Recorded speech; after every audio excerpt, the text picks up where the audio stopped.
साम्राज्य सामान्यांचा असामान्य आवाज।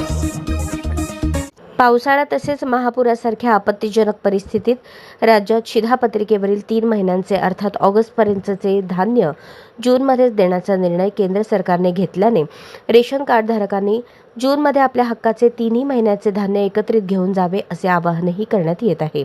दरम्यान 3 महिन्यांचे धान्य एकत्रित मिळणार ही फेक न्यूज प्रचंड व्हायरल होत असल्याचे सोलापूर जिल्ह्याच्या पुरवठा विभागाने सांगितले। 3 महिन्यांचे धान्य एकदाच नाही पण टप्प्याटप्प्याने मिळणार असून तुलनेत फास्ट देण्याचे धोरण राबवले जाणार असल्याचे कळले।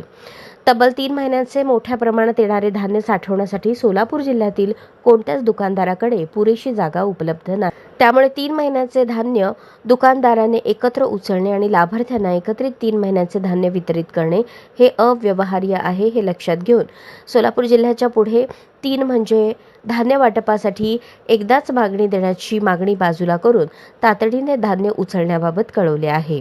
सोलापूर जिल्ह्यात जवळपास सर्वच रेशन दुकानदारात जून महिन्याचे धान्य उपलब्ध झाले आहे। अन्न सप्ताह दिनाचे औचित्य साधून पहिल्या पंधरवड्यात म्हणजे 7 ते 15 तारखेपर्यंत जून महिन्याचे धान्य वितरित केले जाणार आहे। तसेच जुलै ऑगस्टचे धान्य आवक होताच 20 तारखेच्या पुढे जुलै आणि ऑगस्ट या 2 महिन्यांचे धान्य वाटप होईल। सोलापूर शहरात सर्वच रेशन दुकानात जून महिन्याचे धान्य उपलब्ध आहे। मशीनवर ज्या महिन्याचे डेटा उपलब्ध आहेत त्याचप्रमाणे धान्य वाटप करावे। जुलै ऑगस्ट महिन्याचे धान्य उपलब्ध होताच पुढील 2 महिन्यांचे वाटप करावे।